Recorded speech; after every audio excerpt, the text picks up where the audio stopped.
Bien, estamos aquí de nuevo. Este es Canal Nacional de Informaciones CNI, un canal alternativo de YouTube. Cuando usted busque y no encuentre, visítenos. Tal vez aquí tiene su respuesta. Hoy es martes 11 de enero del 2022. Quédese con nosotros. Saludos especiales a todas las personas que en este momento sintonizan Canal Nacional de Informaciones CNI.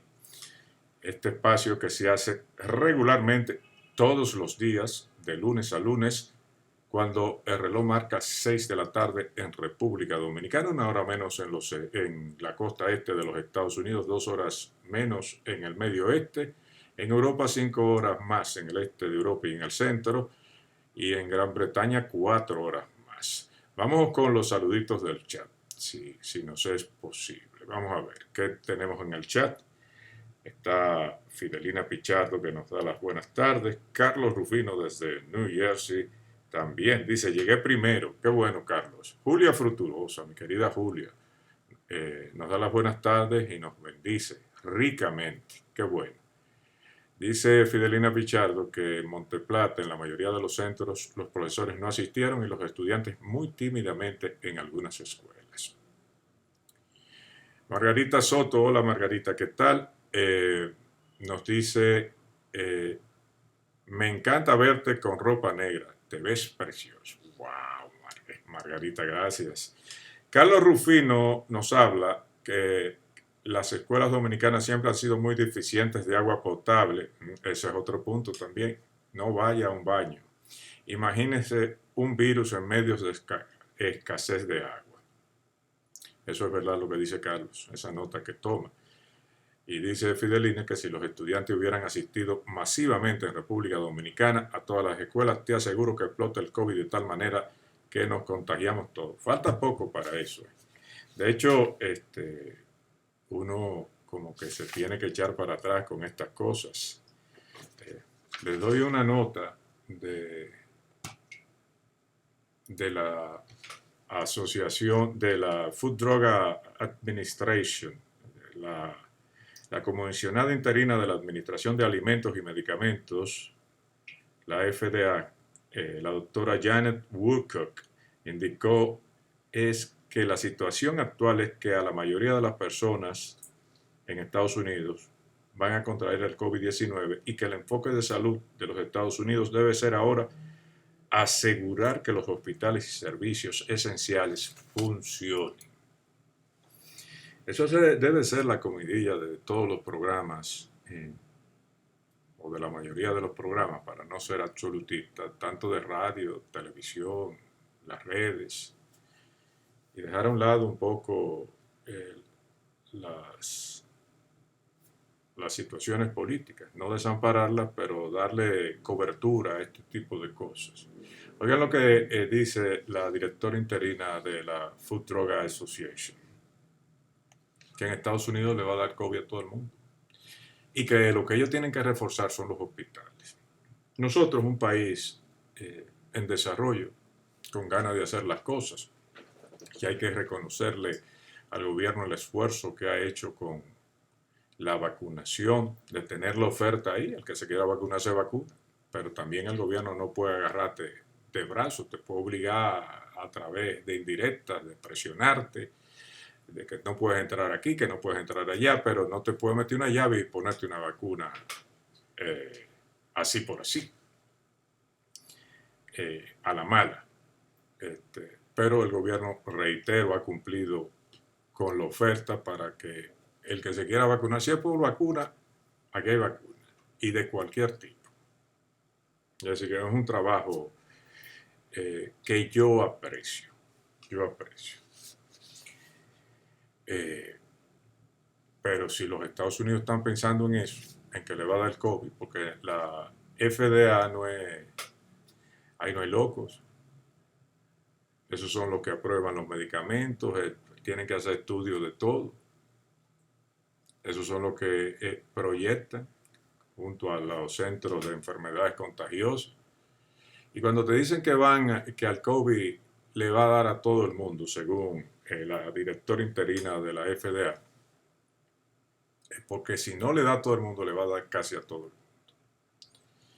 Y entonces ellos vuelcan la mirada ¿a dónde? A los hospitales. Ya, se van a los hospitales. Vamos a reforzar esto porque vamos a tener muchos pacientes de COVID, mucho más de lo que uno se puede imaginar. Nosotros que somos un país con recursos agotables, deberíamos redistribuir mejor el presupuesto. Yo he estado insistiendo desde el año pasado, bajo la crisis de salud en que vivimos, aunque sea transitorio, equilibrar los presupuestos de educación y salud. Usted no sabe lo que viene con esto. Usted no sabe la cantidad de personas que van a caer con esto. Hay mucha gente que está hablando de que eso es una gripe mala. Desde la Organización Mundial de la Salud hasta los científicos de Estados Unidos están rechazando eso. Te deja unas secuelas que te hacen frágil la salud de ahí en adelante. El COVID, el Omicron. Entonces,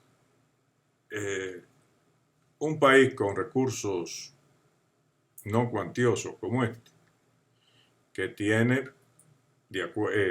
con relación al presupuesto, unos super recursos para el Ministerio de Educación, y que esos recursos, desde la creación del 4%, no se han visto en el desarrollo de los jóvenes, de los niños dominicanos en las escuelas. En un momento de crisis como este, usted sopesa las cosas. Ha habido quejas de falta de utensilios en los hospitales.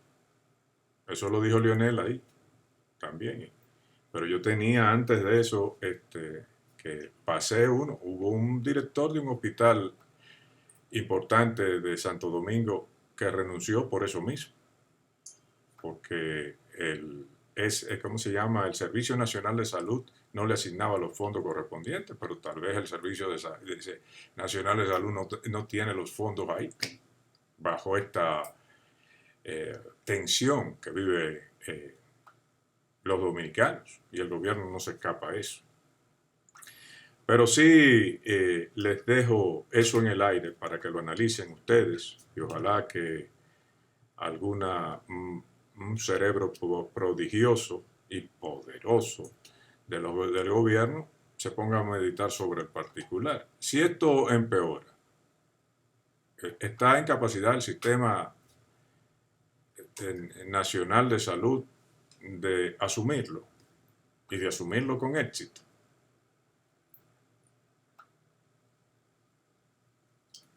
Es difícil, ¿verdad? Bien, pasando a otros temas, vamos a ver. Le hablé de tenía que hablarle de esto. Hoy sale, desde ayer está circulando un estudio que hizo una empresa que se llama World Vision, resumen.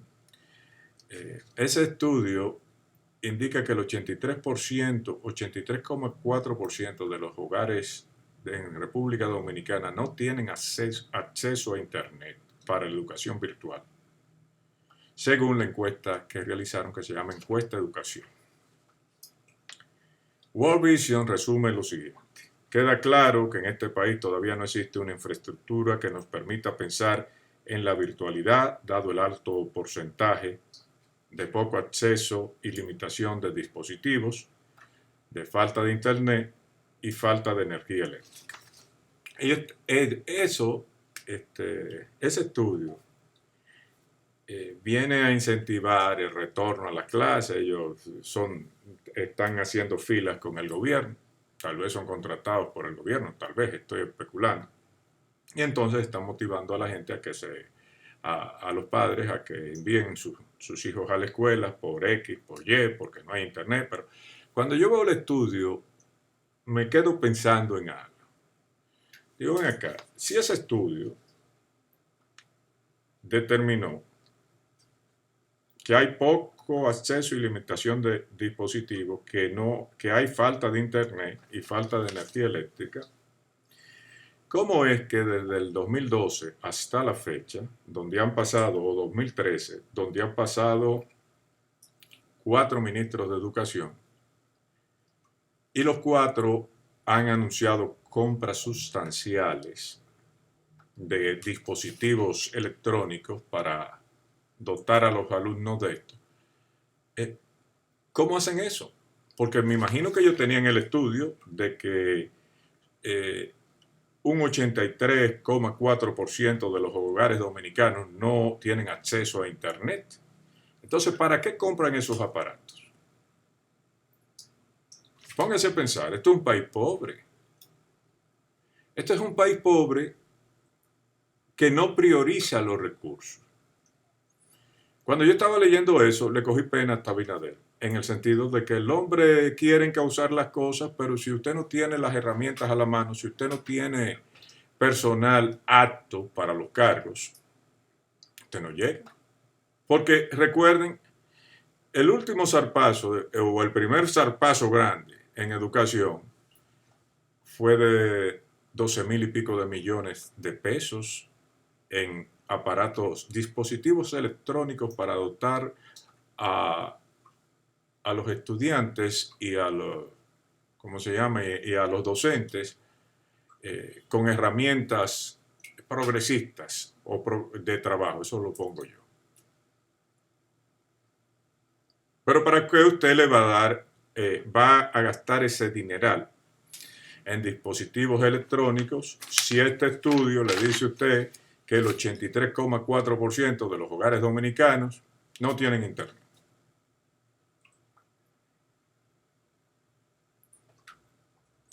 Se declaró de urgencia esa disposición ante el COVID en este gobierno, el señor Furcal, me imagino tomando de excusa el COVID.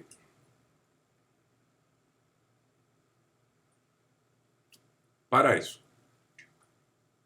para nada, para tirar 12,000 y pico de millones de pesos al aire, no productivos, ni siquiera en el aprendizaje, y al mismo tiempo sumarle 15,000 millones de pesos más, 13,000 o 15,000 millones de pesos que se le pagaron al PNUD para que lo acompañara luego de ese proceso, para que el PNUD certifique que ahí sí se trabaja con las manos libres. Cualquiera te certifica con 13,000 millones de pesos inorgánicos dominicanos, como tú quieras, que tú lo haces bien. Entonces, me da pena de Abinader con eso, porque de nada vale tener buenas intenciones, de nada vale anunciar una racionalidad del gasto si sus ministros se comportan de la forma que se comportó el ministro de Educación con el tema relatado anteriormente. Para ser justo, lo hizo Amarante Baret también, por lo menos lo anunció. Yo no sé si lo compró. Lo hizo Navarro también, lo anunció, no sé si lo compró. Y lo hizo Peña Mirabal. Y este no se quedó atrás. Qué suerte tenemos aquí. Es una situación como que nos debe poner a reflexionar a todos. Hablando de educación, hoy los, ¿cómo se llama? Los suplidores de educación a través del INAVI tenían una manifestación frente a educación.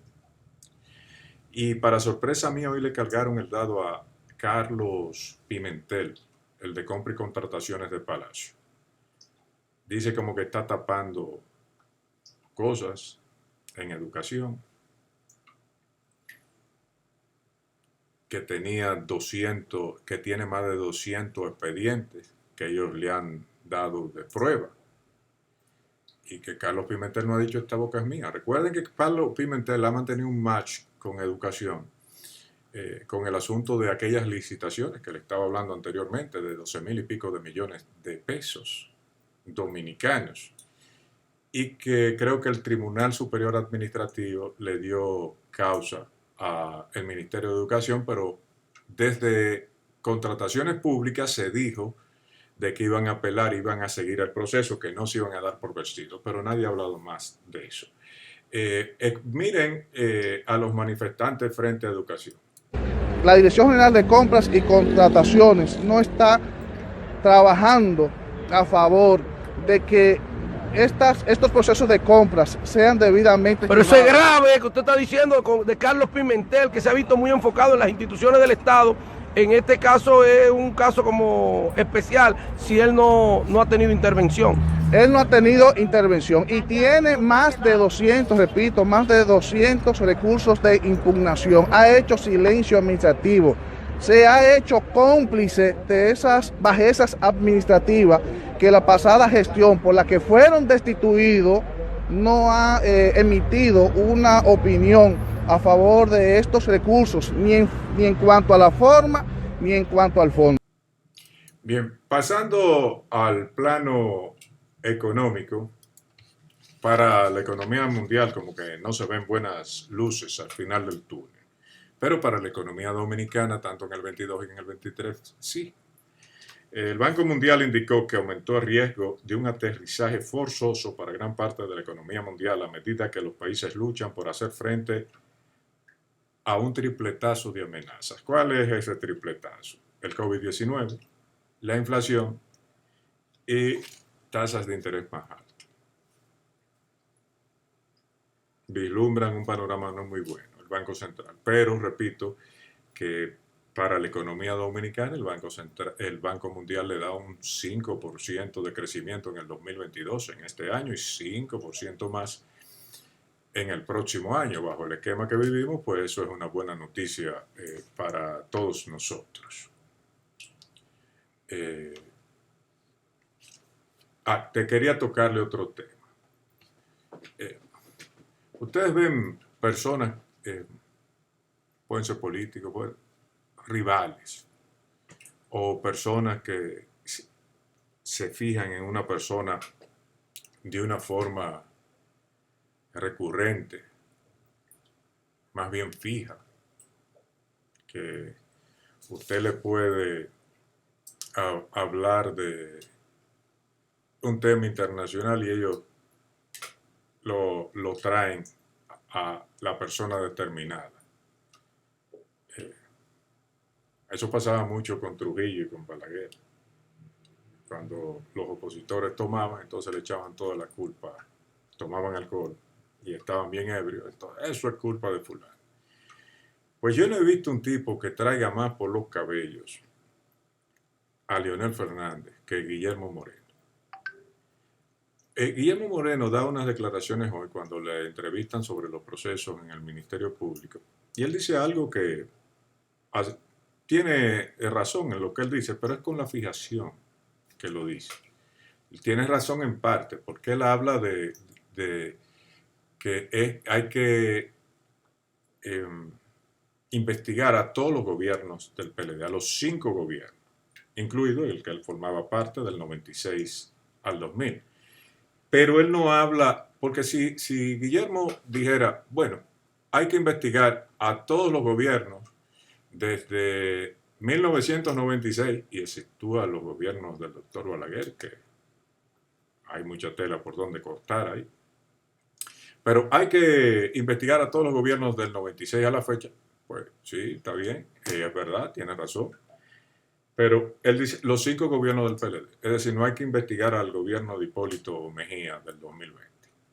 Entonces yo creo como que es una fijación del señor Moreno con Leonel, que en términos electorales no le ha dado resultado, porque Guillermo, a pesar de, por ejemplo, en el pasado, que debería reflexionar él sobre el particular, en el pasado torneo electoral, el tema de la corrupción tuvo ribetes importantes. Era un momento para Guillermo Moreno electoralmente sacarle partido a eso. Yo no digo que ganara las elecciones, pero sí que por lo menos sacar un 10% o un 15%. No, se mantuvo en el mismo techo de él, alrededor del 2%, 1 punto y pico, 2. Pero el señor Moreno es como esos caballos que le ponen estas cosas ahí, ¿cómo se llaman? Que solamente miran para un lado, para el frente, pero no quiero decir para el frente, sino para donde Lionel. Entonces, les presento esto para que ustedes se den cuenta que ahí debe haber hasta un asunto personal, digo yo. Yo entrevisté 2 veces a Guillermo Moreno y me pareció un tipo bien, pero tiene esa fijación. Debe pensar sobre el particular. Y ahora bien, lo que hay que señalarle al Ministerio Público es que tiene que ir más allá del entorno del expresidente Danilo Medina, porque todos los gobiernos del PLD fueron medularmente corruptos y por tanto la investigación tiene que abarcar a esos 5 gobiernos del PLD, que todos sabemos que hubo corrupción en cada uno de ellos, y no quedarse solo limitado al ámbito del entorno del expresidente Danilo Medina. Expediente que todos, cuando lo hemos visto, nos hemos alarmado, porque hablábamos de la corrupción del PLD y de la corrupción que había en el gobierno de Danilo Medina, pero no teníamos idea de la dimensión de esta. Bien, ustedes lo vieron. Está concentrado en eso y así no se progresa, porque ataca, di lo que tú quieras, pero haz camino al andar. Tú estás patinando en eso desde que saliste de la Fiscalía del Distrito Nacional en el 1997 o 98. Que me confesó él en una entrevista que está aquí en el Canal Nacional de Información, que el que lo sacó de ahí fue Danilo. No porque Balaguer ni nada, y que él quería trancar a Balaguer, no fue por eso. Sucede que, según él me narra, y busque la entrevista que está ahí, ponga Guillermo Moreno, Canal Nacional de Información. Él estaba detrás de un funcionario reformista, creo que era del IAD, y entonces lo apresó inclusive, y entonces Danilo Medina, a través de Simón Lizardo, según Guillermo Moreno, hizo una auditoría, siendo Danilo el todopoderoso secretario de la presidencia, que le favorecía a ese reformista porque parece que ese reformista era amigo de él. Entonces, eso fue, según Guillermo Moreno, lo que determinó que saliera de la Fiscalía del Distrito Nacional. Pongo esto para que es un testimonio que él me da en una entrevista que yo le realizo. Y vamos a ver. Especiales saludos a Ranzai Elías. Hola Ranzai, ¿cómo estás? Vamos a ver. Condetre. Dice Condetre que por la falta de conectividad se incluyó el uso de la radio y los cuadernos de trabajo. Fue la sugerencia de Condetre. Muy buena, Condetre, muy buena. Si los estudiantes hubieran asistido masivamente en República Dominicana a todas las escuelas, bueno, eso es Fidelina. Carlos Rufino dice que el gobierno debería pasarle 1% de los 4 del MINER a salud pública, eso es lo que yo le estoy diciendo. Digo, es la lógica y ojalá que se le prenda el bombillito a alguien con poder y actúe en esa misma dirección. Domingo Castillo nos bendice. Inti Ramírez dice, Aníbal Herrera y Ángel Acosta también se sueñan con Lionel permanentemente. Jesús Soto nos da las buenas tardes, en sintonía desde los Alcarrizos. Dice Domingo que Danilo es un tipo muy malo y que hoy esa maldad se le revierte. Más o menos eso es lo que me dice. Así se acaba el programa por el día de hoy, esperando que las informaciones, los comentarios, los análisis hayan sido útiles para ustedes. Nos despedimos con la intención de estar mañana de vuelta, de nuevo aquí a las 6 en tiempo real, en Canal Nacional de Informaciones CNI. Hasta otra próxima ocasión.